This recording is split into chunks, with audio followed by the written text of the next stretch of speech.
Hello दोस्तों, मेरे भी चौधरी आप सभी का पार्थ एकेडमी के यूट्यूब चैनल पे स्वागत करता हूं। मैं आशा करता हूं कि आप सभी की तैयारियां जबरदस्त चल रही होगी और इन क्लासों का आप सभी को फायदा मिल रहा होगा। दोस्तों, आज की क्लास को मिलाकर हम लोग लगभग 30 क्लासों को पढ़ चुके हैं और इन सभी क्लासों की एक प्लेलिस्ट जो बना दी जाएगी, जहां से यदि आप लोगों ने हमारी शुरुआती क्लासों को नहीं पढ़ा है तो आप वहां पे जाकर हमारी सभी क्लासों को वहां पे पढ़ सकते हैं।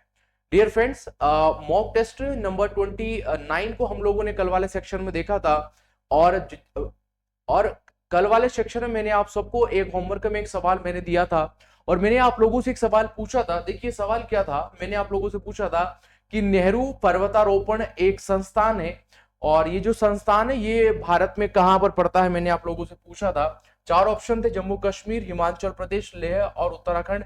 आप सभी ने इसका कमेंट बॉक्स में बिल्कुल सही सही जवाब दिया था, यानी उत्तराखंड में पड़ता है। यानी सवाल का जो राइट आंसर रहेगा वो हम लोगों को यहाँ पे डी देखने को मिलेगा। चलिए बढ़ते हैं आज की क्लास के पहले प्रश्न की ओर। और जो पहला प्रश्न हम लोगों को आज की क्लास में देके रखा है, देखिए हम लोगों को क्या देके रखा है, 10 अप्रैल 2017 को लोकसभा ने संविधान या फिर 123वें संशोधन विधेयक 2017 द्वारा पारित किया गया। यह विधेयक देश को संवैधानिक दर्जा देना था। यानी हमारी संविधान, जो हमारी पार्लियामेंट है, जो हमारी लोकसभा है, उसने मुख्य रूप से एक डेट 10 अप्रैल और 2017 को एक विधेयक पारित किया और ये विधेयक में उन्होंने क्या स्वीकार किया था, यह विधेयक पारित किया और जिसमें एक संवैधानिक दर्जा देना था। मतलब उस वो जो आयोग था उस आयोग को मुख्य रूप से एक संवैधानिक दर्जा यहाँ पर देना था। अब वो कौन सा आया था, राष्ट्रीय मानवाधिकार यहाँ पे आयोग था, राष्ट्रीय वित्त आयोग था और राष्ट्रीय महिला आयोग था, या फिर राष्ट्रीय पिछड़ा वर्ग यहाँ पे जो आयोग हम लोगों को देखने को मिलता है।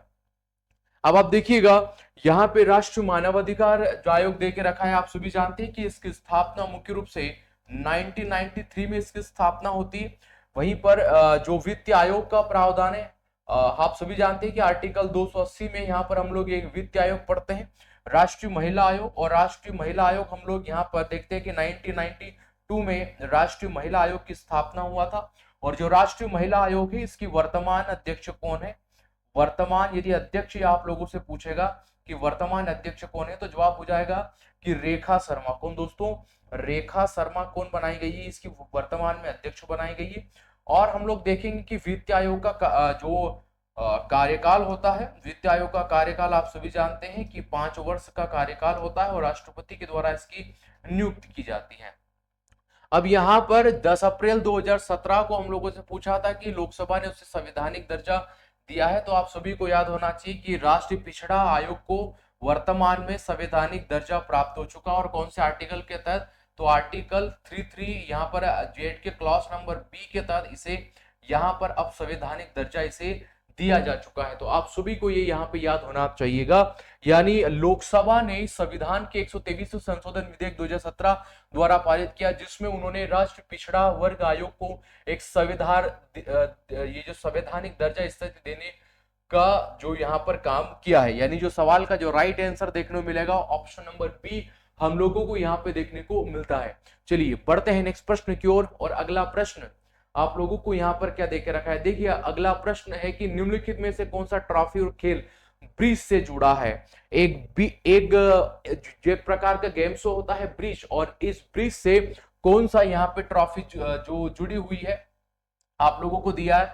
सबसे पहले होलकर ट्रॉफी यहाँ पर देख रखा है, फिर आपका अमित दीवान ट्रॉफी, थॉमस कॉपी या जय लक्ष्मी कप, कौन सा कब यहाँ पे जुड़ा हुआ है। देखिएगा यदि ब्रिज ब्रिज ब्रिज ये एक प्रकार का खेल होता है, यदि ब्रिज से तो राम निवास ट्रॉफी, कौन से दोस्तों राम निवास ट्रॉफी यदि सब जो संबंधित है। और वहीं पर आप लोगों को याद रखना है होलकर ट्रॉफी, कौन सी ट्रॉफी, होलकर ट्रॉफी। तो ये दो ट्रॉफियां किससे संबंधित होगी डियर फ्रेंड्स, तो ये दोनों ट्रॉफियां बीच खेल से संबंधित होती है। यानी सवाल का जो राइट आंसर क्या देखने को मिलेगा, ऑप्शन नंबर ए हम लोगों को यहाँ पे देखने को मिलता है।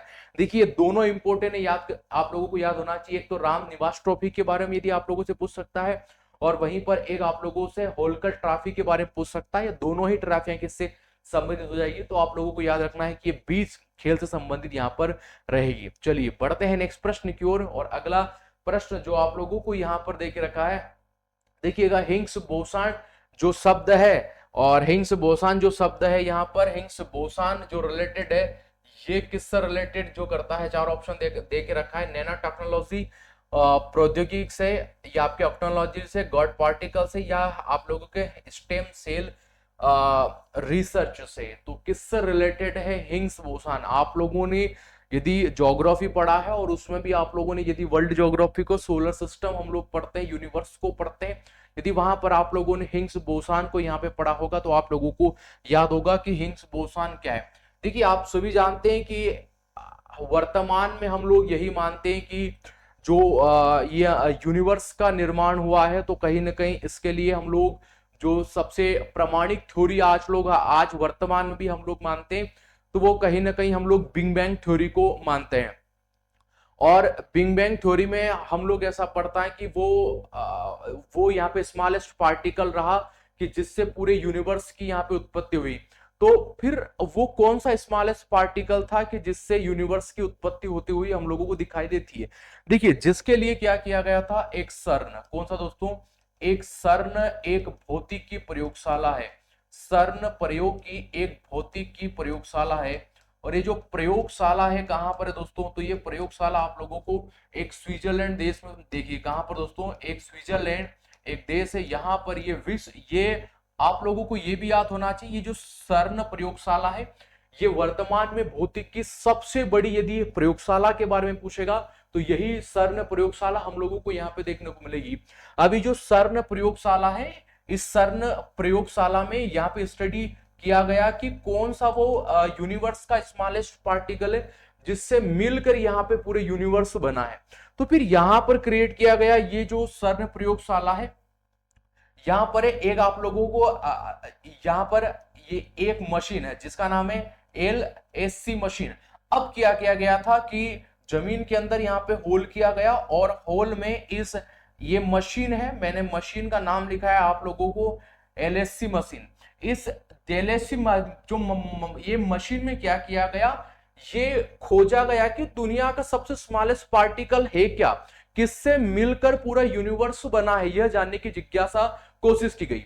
जिसके परिणाम स्वरूप क्या हुआ कि वैज्ञानिकों, लगभग 4000 वैज्ञानिक इसमें शामिल हुए थे, 4000 प्लस जो ये वैज्ञानिक जिसमें शामिल हुए थे, और लगभग 150 प्लस वैज्ञानिक तो इसमें भारतीय भी शामिल थे। ये भी आप लोगों को याद होना चाहिए यदि हम लोग यूनिवर्स के बारे में पढ़ते हैं। अब देखिए हुआ क्या था कि सभी को पता है कि यदि पूरा यूनिवर्स यदि बना है तो 3 जो पार्टिकल से मिलकर बना होगा, तो जिसको हम लोग एक न्यूट्रॉन बोलते हैं, एक आपका प्रोटॉन बोलते हैं, और एक जो आप लोगों का यहाँ पे इलेक्ट्रॉन बोलते हैं।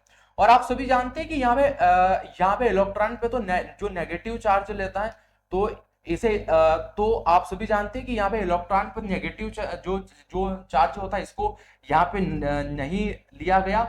और ये जो न्यूट्रॉन होता है ये तो न्यूट्रल होता है, तो ये कोई नया पार्टिकल देने वाला नहीं है। और यहाँ पर जो प्रोटॉन है, तो ये मशीन में क्या किया गया कि 2 प्रोटॉनों को आपस में टकराया गया, एक P यहाँ पर, ये P1 है और ये P2 है। 2 प्रोटॉन को जब आपस में टकराया गया, और कौन सी मशीन के अंदर टकराया गया, तो जवाब हो जाएगा लार्ज हाइड्रो कोलाइडर।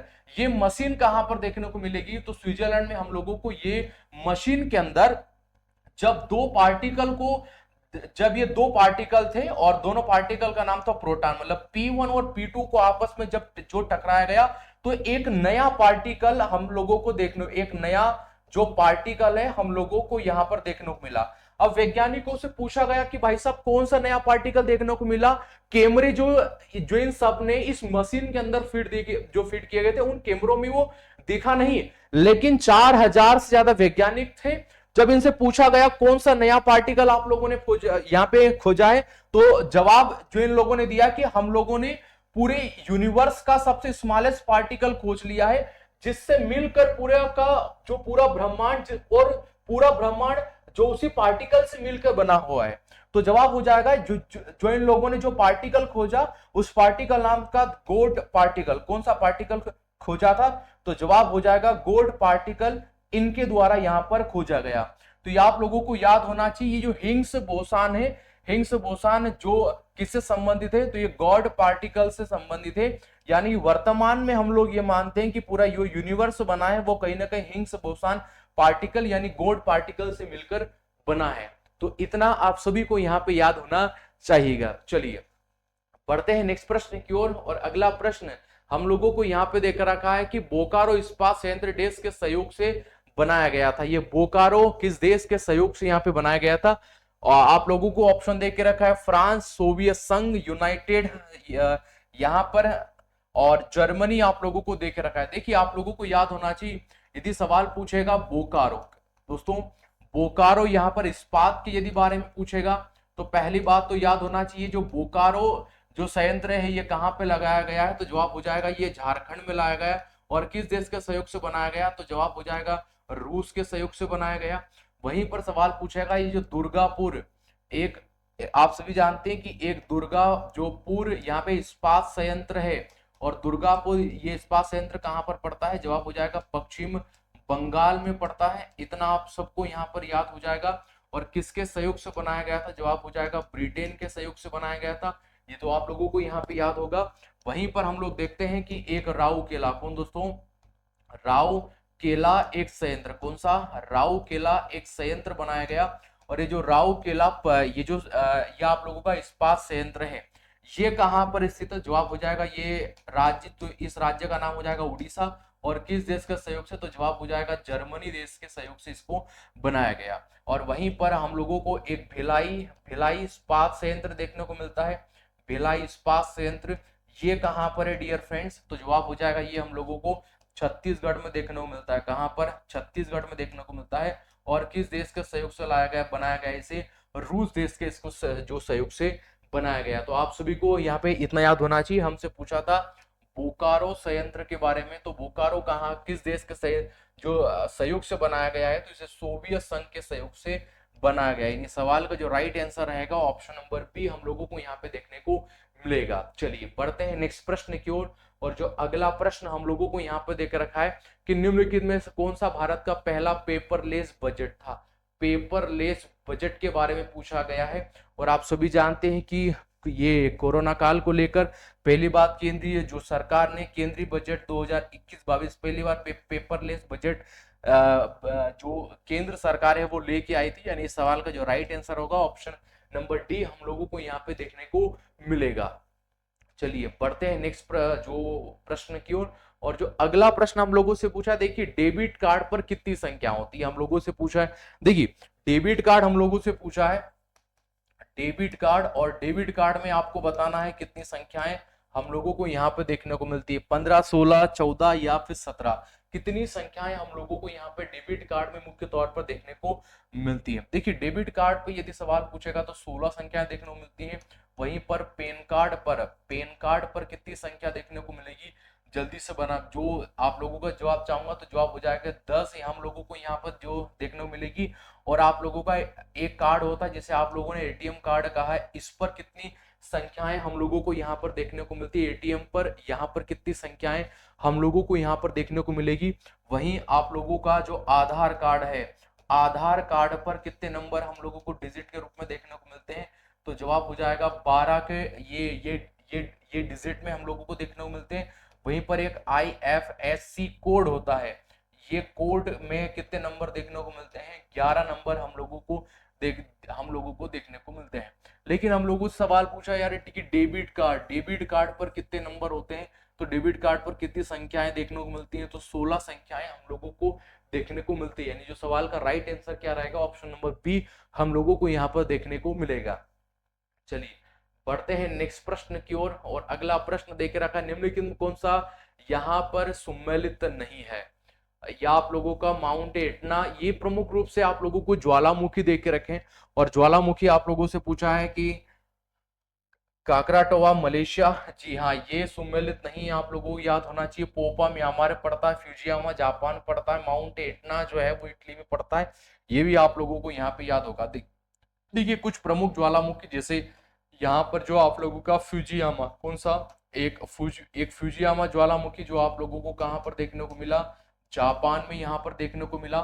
इसके बाद एक माउंट एना, कौन सा दोस्तों, माउंट एना ज्वालामुखी, जो हम लोगों को यहाँ पे इंडोनेशिया में हम लोगों को यहाँ पर देखने को मिलेगा।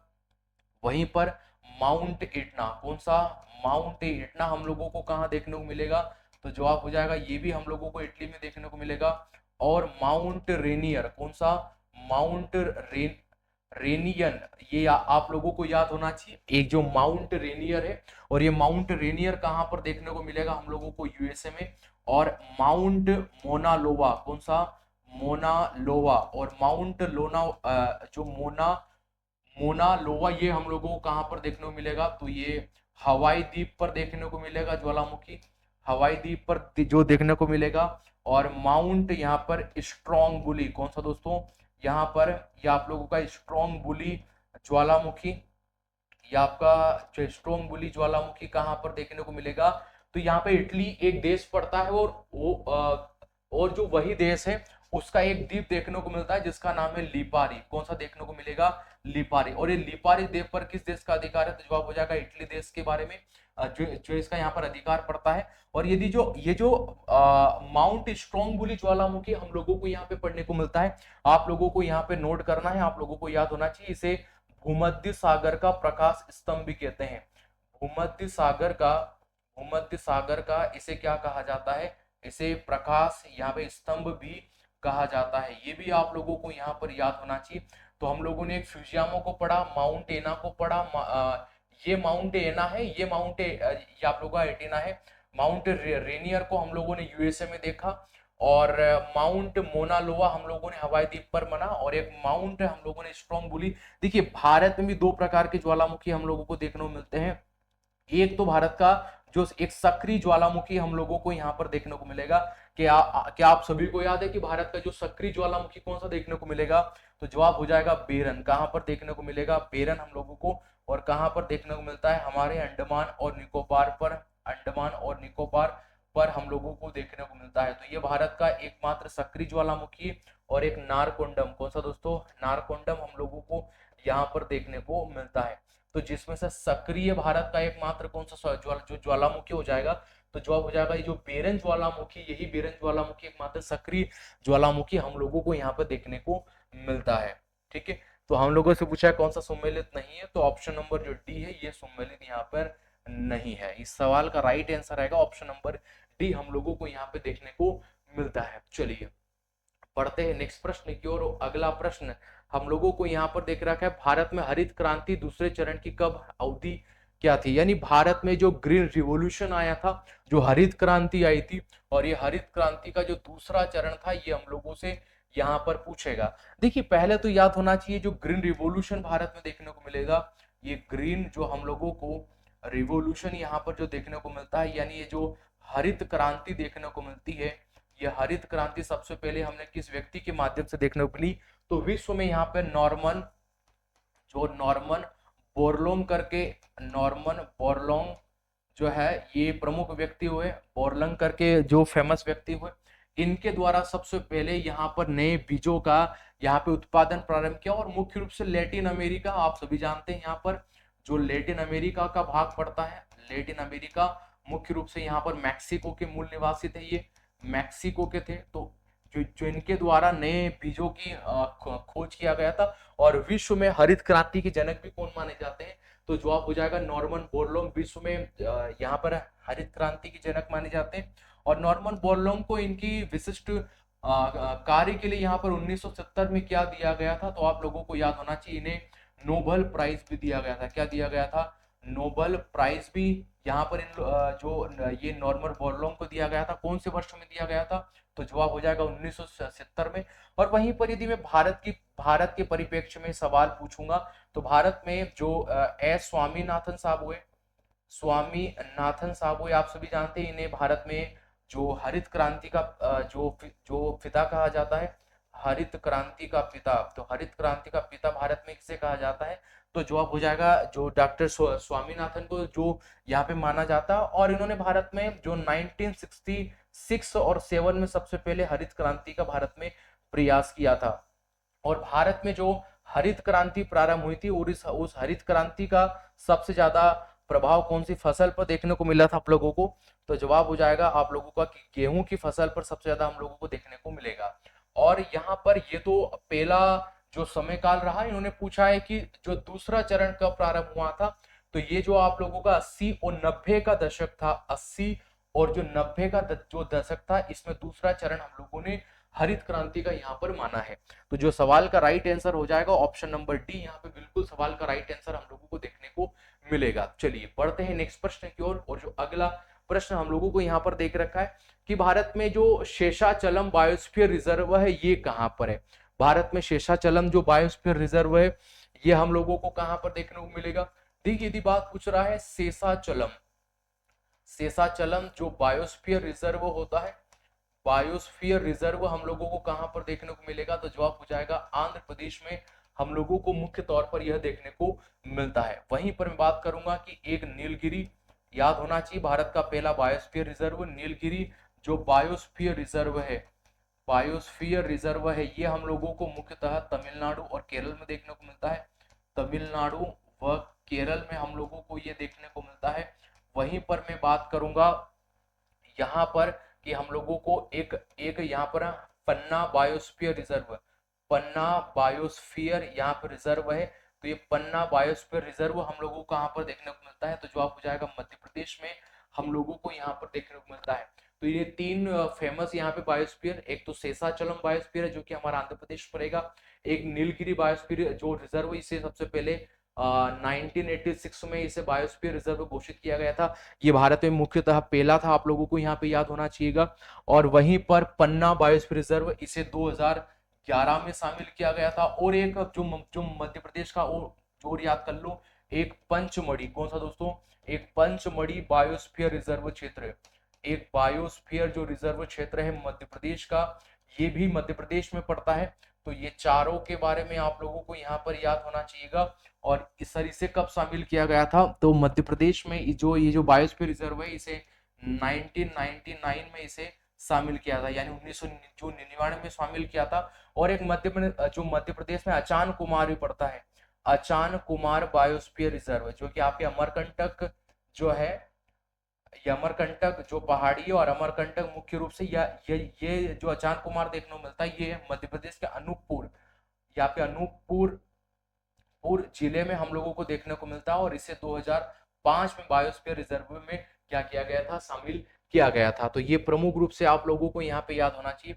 हम लोगों से पूछा था कि शेषाचलम बायोस्फीयर रिजर्व, तो ये जो शेषाचलम बायोस्फीयर रिजर्व है हम लोगों को कहाँ पर देखने को मिलेगा, आंध्र प्रदेश में हम लोगों को यहाँ पर देखने को मिलेगा। यानी जो सवाल का जो राइट आंसर रहेगा वो हम लोगों को यहाँ पे जो ऑप्शन नंबर डी देखने को यहाँ पर मिलेगा। चलिए बढ़ते हैं नेक्स्ट प्रश्न की ओर। जो अगला प्रश्न हम लोगों को यहाँ पर क्या देख रखा है, अगला प्रश्न देख रखा है निम्नलिखित में से कौन सी रिवर का जो सही क्रम है। सवाल नंबर 10 पे हम लोग पहुंच चुके हैं, याद रखिएगा आप लोग।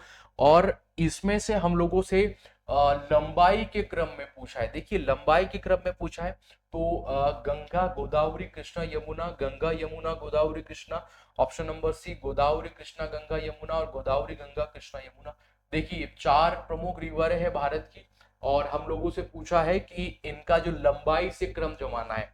अब लंबाई से क्रम हम लोगों को दे के रखा है तो हम लोग बड़े से छोटे की तरफ बढ़ते हैं।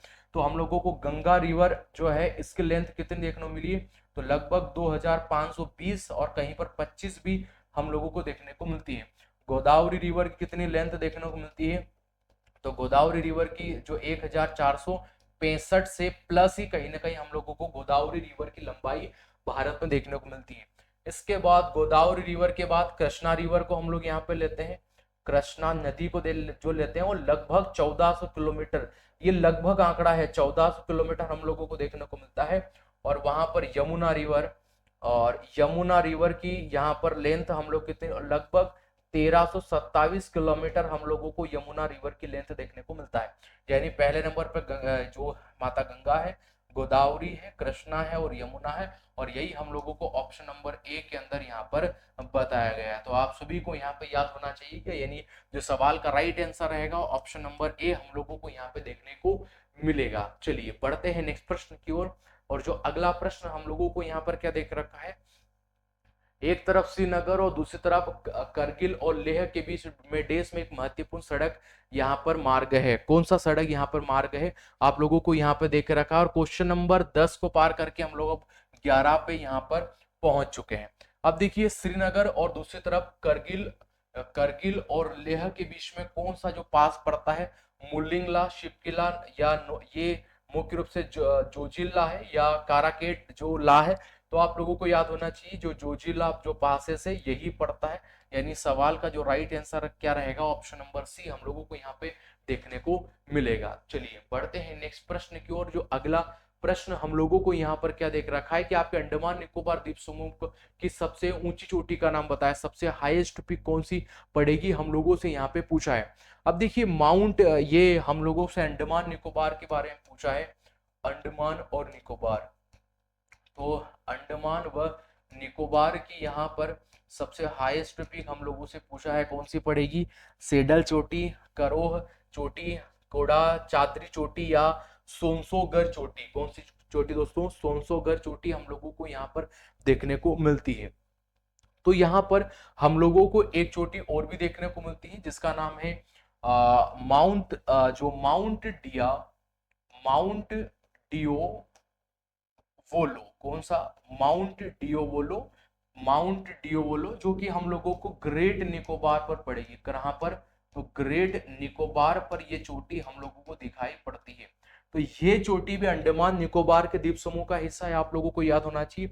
और यहाँ पर एक माउंट थुलियर, कौन सा, माउंट थुलियर भी चोटी हम लोगों को देखने को मिलती है। आप लोगों से मेरा प्रश्न है कि ये जो थुलियर चोटी है हम लोगों को कहां पर देखने को मिल रही थी, जो जो ये हमें देखने मिलेगी, तो ये भी ग्रेट निकोबार पर हम लोगों को देखने को मिलेगी। मैं आप लोगों से माफी चाहूंगा, ये जो हम लोगों को यहाँ पर ये जो माउंट थियोवोलो जो चोटी है, जो पीक है, ये हम लोगों को मध्य अंडमान पर देखने को मिले। कहां पर, मध्य अंडमान पर हम लोगों को यहाँ पर देखने को मिलती है। तो ये दो और भी चोटियां हैं, मैंने आप लोगों को लिखा है। परंतु हमसे पूछा है सबसे हाईएस्ट पीक कौन सी जो पड़ती है, तो 732 मीटर लगभग इसकी हाइट पड़ती है। नाम है इसका सेडल पीक। कौन सी पड़ेगी दोस्तों, सेडल पीक पड़ेगी। यानी जो सवाल का राइट आंसर क्या हो रहेगा, ऑप्शन नंबर ए हम लोगों को यहाँ पर देखने को मिलेगा इस सवाल का। चलिए बढ़ते हैं नेक्स्ट प्रश्न की ओर। जो अगला प्रश्न हम लोगों को यहाँ पर क्या देके रखा है, देखिए अगला प्रश्न हम लोगों को देके रखा है, निम्नलिखित में से कौन से संशोधन के पश्चात बोडो और डोंगरी भाषाएं 8वीं अनुसूची में शामिल किया गया है, 8वीं अनुसूची में शामिल किया गया है।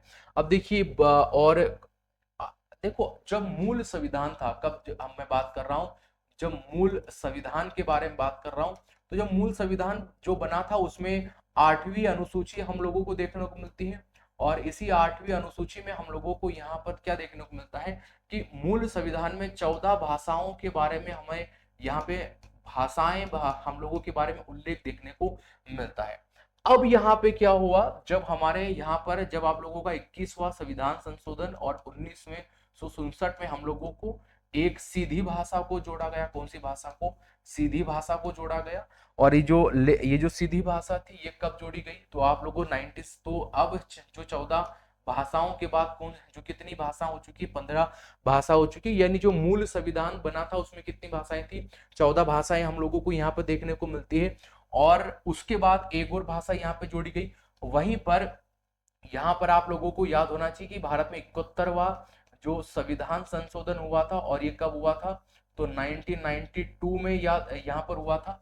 तो यहाँ पर एक नमक भाषा, कौन सी भाषा, नमक भाषा।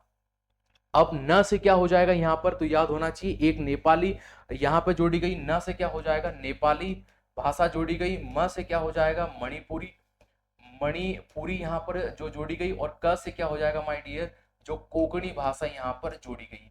तो ये 3 भाषाओं को और जोड़ा है हम लोगों ने। तो आप लोगों को याद होना चाहिए कि मुख्यतः हम लोगों ने 71वां संविधान संशोधन 1992 के द्वारा नमक यानी न से नेपाली, म से मणिपुरी और क से कोंकणी भाषा को हम लोगों ने हमारी 22 मूल भाषाओं में यहाँ पे जोड़ने का प्रयास यहाँ पर किया है। वहीं पर आप लोगों को याद होना चाहिए कि यहाँ पर जो 90 जो 1 वाला जो संविधान संशोधन 2003 में था, इस 3 में हम लोगों को जो बदमाश, आप लोगों को याद रखना है जो ये बदमाश, ये उसका एक कॉन्सेप्ट है जिसके माध्यम से हम लोग यहाँ पे याद कर सकते हैं। देखिए देखिए, बी से क्या हो जाएगा, बोडो, क्या हो जाएगा, बोडो। डी से क्या हो जाएगी, आप लोगों को याद होना चाहिए, डी से क्या हो जाएगा, बी से बोडो हो जाएगा, डी से क्या हो जाएगा, डोंगरी हो जाएगा। ठीक है, एम से क्या हो जाएगा, मैथिली हो जाएगा। कौन सी लैंग्वेज हो जाएगा दोस्तों, मैथिली भाषा हो जाएगा। और ए से क्या हो जाएगा यहाँ पर, संथाली हो जाएगा। क्या हो जाएगा, संथाली हो जाएगा। तो देखिए हम लोगों ने 21वां संविधान संशोधन देखा, सीधी भाषा को जोड़ा। 71वां संविधान संशोधन द्वारा नेपाली, मणिपुरी और कोंकणी भाषा को हम लोगों ने जोड़ा है। और 91 वाला जो संविधान संशोधन 2003 में हुआ था, जिसमें हम लोगों ने बी से बोडो, डी से डोंगरी, एम से मैथिली और एस से संताली भाषा को हम लोगों ने जोड़ा है। और यदि मैं वर्तमान की बात करूंगा तो वर्तमान में हम लोगों को 22 भाषाएं यहाँ पर देखने को मिलती है। तो हम लोगों को क्या देख रखा है कि पश्चात बोडो डोंगरी तो आपके 51 वाला संविधान संशोधन के द्वारा हम लोगों ने इनको क्या किया है, यहाँ पर जोड़ा है। यानी जो सवाल का राइट आंसर क्या रहेगा, ऑप्शन नंबर सी हम लोगों को यहाँ पे देखने को मिलता है। चलिए अगला प्रश्न हम लोग यहाँ पर देखते हैं। और अगला प्रश्न देके रखा है, भारत के महाधिवक्ता की नियुक्ति कौन करता है। अब महाधिवक्ता के बारे में हम लोग पहले भी यहाँ पे पढ़ चुके हैं। भारत के राष्ट्रपति या हाईकोर्ट के मुख्य न्यायाधीश, राज्य के राज्यपाल या राज्य के मुख्यमंत्री के द्वारा इसकी नियुक्ति की जाती है। देखिए राज्य में एक महाधिवक्ता होता है, और जो राज्य का महाधिवक्ता होता है, राज्य का जो महाधिवक्ता होता है, आप लोगों को यहाँ पर याद होगा, तो राज्य का महाधिवक्ता कौन से आर्टिकल के तहत होता है, तो आर्टिकल 165 के तहत होता है। और वहीं पर ये जो राज्य का महाधिवक्ता होता है, यह आर्टिकल याद करिएगा आप लोगों को याद होना चाहिए कि आर्टिकल 177 यानी जो आर्टिकल 177 के तहत ये व्यक्ति विधानसभा में भाषण भी कर सकता है। विधानसभा में इसको भाषण देने की शक्ति भी है, भाषण भी यहाँ पर यह दे सकता है, लेकिन वोट देने का अधिकार इसे नहीं होता है। तो जिसकी नियुक्ति किसके द्वारा होती है, तो जवाब हो जाएगा राज्य के राज्यपाल के द्वारा जिसकी क्या होती है, नियुक्ति। यानी जो सवाल का राइट आंसर रहेगा ऑप्शन नंबर सी हम लोगों को यहाँ पे देखने को मिलेगा। चलिए बढ़ते हैं नेक्स्ट प्रश्न की ओर। जो अगला प्रश्न हम लोगों को यहाँ पे देख रखा है, देश के राष्ट्रपति को उनके पद से हटाने के जो रूप में जाना जाता है। अब देखिए यदि किसी देश के राष्ट्रपति को मुख्य रूप से हटाना है, और मुख्यतः मैं बात करूंगा कि यूएसए के जो वहां के राष्ट्रपति रहेंगे और जो भारत के राष्ट्रपति रहेंगे, यदि उनके पद से यदि हटाना है तो कौन सी जो यहाँ पे पद्धति का प्रयोग करना पड़ेगा, महाभियोग, सेवाओं की समाप्ति, त्यागपत्र या सेवाओं के स्वैच्छिक सेवानिवृत्ति। देखिए आप लोगों को याद होना चाहिए कि हम राष्ट्रपति को हटाने के लिए एक महाभियोग प्रक्रिया चलाई जाती। कौन सी प्रक्रिया, महाभियोग प्रक्रिया। और जो हम लोगों ने जो महाभियोग प्रक्रिया लिया है, ये कौन से देश से लिया है, तो जवाब हो जाएगा यूएसए देश से लिया है। तो यदि वहां के राष्ट्रपति को हटाना है और या फिर भारत के राष्ट्रपति को उनके पद से हटाना है, तो हम लोगों को यही महाभियोग प्रक्रिया का उपयोग करना पड़ेगा। राइट है, आप लोगों को यहाँ पे इतना याद होना चाहिए। और राष्ट्रपति को उसके पद से तभी हटाया जा सकता है जब वो मुख्यतः संविधान का क्या करता हो, संविधान का अतिक्रमण करने का प्रयास करता हो। तो मुख्य रूप से आप बाकी किसी कारणवश उसे नहीं हटा सकते कि वो वहां पर योग्य नहीं है या किसी तरीके से बीमार पड़ा है, कार्य करने में सक्षम नहीं है, कार्य नहीं कर रहा है। तो आप लोगों को इससे नहीं, यदि संविधान का अतिक्रमण कर रहा है तो आप लोग महाभियोग प्रक्रिया के माध्यम से उसे पद से हटा सकते हैं। यानी जो सवाल का राइट आंसर रहेगा ऑप्शन नंबर ए हम लोगों को यहाँ पे देखने को मिलेगा। चलिए बढ़ते हैं नेक्स्ट प्रश्न की ओर। जो अगला प्रश्न हम लोगों को यहाँ पर देख रखा है कि भारत के संविधान किसी संशोधन के अंतर्गत वस्तु एवं सेवा कर लगाया गया था। यानी कुल मिलाकर आप लोगों से पूछा है कि जीएसटी कौन से संविधान संशोधन के द्वारा यहाँ पे लगाया गया था। देखिए नाइन्थ जो 97, 99, 103 या 101 संविधान संशोधन के द्वारा लगाया गया था। आप लोगों से सवाल पूछा है। देखिए जो 97वां संविधान संशोधन हुआ था, आप सभी जानते हैं 2011 में हुआ था, जिसमें मुख्यतः सरकारी समिति का प्रावधान किया गया था। सरकारी समिति का प्रावधान किया गया था, आप सभी को याद होना चाहिए। अब यहाँ पर 99वां संविधान संशोधन हम लोगों को देखने को मिलता है और 2014 में मुख्य रूप से देखने को मिलता है, जहां पर एक राष्ट्रीय न्यायिक आयोग क्या बनाया गया था, राष्ट्रीय न्यायिक आयोग बनाया गया था। जितने भी हाई कोर्ट होते हैं या जो भारत के सुप्रीम कोर्ट होते हैं, उनके मुख्य न्यायाधीश की नियुक्ति करने के लिए यहाँ पे बनाया गया था। और वहीं पर हम लोगों को 100वां संविधान संशोधन भी याद रखना है 2015 में, जिससे भारत और बांग्लादेश किसके बीच में माय डियर फ्रेंड्स, भारत व बांग्लादेश के बीच में, भारत और बांग्लादेश के बीच में किसी प्रकार का यदि यहाँ पर आप लोगों को भारत और बांग्लादेश के बीच में किसी प्रकार का सीमा विवाद था, तो ये सीमा विवाद का निपटारा यहाँ पर किया गया है, इसका सॉल्यूशन निकाला गया है। और 101 वाला जो संविधान, जो 101वां जो संविधान संशोधन 2016 का था, जिसके तहत क्या किया गया है, जिसके तहत मुख्यतः भारत में जीएसटी यहाँ पे कानून लाया गया है। और जीएसटी डे कब मनाते हैं हम लोग, तो 1 जुलाई को भारत में क्या सेलिब्रेट किया जाता है, 1 जुलाई को भारत में जीएसटी डे सेलिब्रेट किया जाता है। यानी जो सवाल का राइट आंसर क्या रहेगा, वो 101 वाला संविधान संशोधन या ऑप्शन नंबर डी हम लोगों को यहाँ पे देखने को मिलता है। चलिए बढ़ते हैं नेक्स्ट प्रश्न की ओर। और जो अगला प्रश्न हम लोगों को क्या देख रखा है, गोविंद स्वामी पिल्लई का संबंध किस वाग्यंत्र से है। गोविंद स्वामी पिल्लई, देखिए गोविंद स्वामी पिल्लई आप लोगों से पूछा है। और यदि आप लोगों से पूछेगा कि गोविंद स्वामी पिल्लई के बारे में यदि आप लोगों से सवाल यहाँ पे सब पूछेगा, और टी एन सुब्रमण्यम, कौन दोस्तों, टी ए सुब्रमण्यम के बारे में यदि सवाल पूछ लेगा, या संगीता राजन, कौन दोस्तों, यहाँ पर संगीता राजन के बारे में यदि सवाल पूछेगा, या डॉक्टर एन राजन, कौन दोस्तों, डॉक्टर एन राजन के बारे में, यहाँ पर आप लोगों को वेदनाथ, किन के बारे में, वेदनाथ, ये सभी कौन से वाग्यंत्र से संबंधित है माय डियर फ्रेंड्स। तो चाहे गोविंद स्वामी पिल्लई के बारे में आप लोगों से सवाल पूछेगा, या टी एन सुब्रमण्यम, सुनीता राजन, डॉक्टर एन राजन या वेदनाथ के बारे में पूछेगा, तो ये सभी वायलिन, ये जो वाद्य यंत्र से संबंधित है।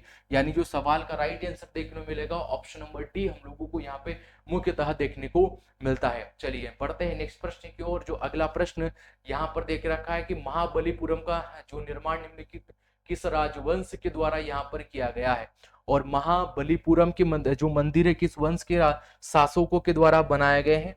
तो आप सभी को याद होना चाहिए कि ये पल्लव वंश के जो शासक हुआ करते, तो पल्लव वंश के शासकों के द्वारा यह बनाए गए हैं। यानी महाबलीपुरम के मंदिर इन्हीं के द्वारा, महाबलीपुरम के मंदिर इन्हीं के द्वारा। और इनकी कैपिटल क्या हुआ करती थी, पहली क्लास में हम पढ़ चुके हैं कि इनकी कैपिटल हुआ करती थी कौन सी दोस्तों, कांचीपुरम। कौन हुआ करती थी, कांचीपुरम इनकी मुख्यतः राजधानी देखने को मिलती है। यानी सवाल का जो राइट आंसर रहेगा ऑप्शन नंबर ए हम लोगों को यहाँ पे देखने को मिलेगा। चलिए बढ़ते हैं नेक्स्ट प्रश्न की ओर। और जो अगला प्रश्न हो सकता है हमारा अंतिम प्रश्न हो, इससे पहले हम लोगों को ने एक प्रश्न यहाँ पे पढ़ चुके हैं। चलिएगा हो सकता है ये हमारा अंतिम प्रश्न रहे, इसके बाद यहाँ पर हमें प्रश्न देखने को नहीं मिलेगा। और ये अभी हम लोग यहाँ पे प्रश्न पढ़ चुके हैं। देखिएगा ये हम लोगों ने यहाँ पे पढ़ा है कि जो बलीपुरम के मंदिर के राजवंश के जो शासकों के द्वारा बनाया गया। अभी हम लोगों ने देखा कि पल्लव राजवंशों के द्वारा इसको बनाया गया। और ये जो अंतिम प्रश्न है यहाँ पर, जो हमारा अगला प्रश्न शायद जो डिलीट हो चुका है, लेकिन एक प्रश्न है हम लोगों को होमवर्क में इसे छोड़ जाते हैं। प्रश्न है निशागंधी उत्सव, निशागंधी उत्सव है ये जो कौन से राज्यों में सेलिब्रेट किया जाता है, मध्य प्रदेश में, उड़ीसा में, केरल में या फिर राजस्थान में। माय डियर फ्रेंड्स मैं सभी का कमेंट बॉक्स में इस सवाल का मैं राइट आंसर चाहूंगा। ठीक है दोस्तों, धन्यवाद। मिलते हैं जो नेक्स्ट क्लास में हम लोग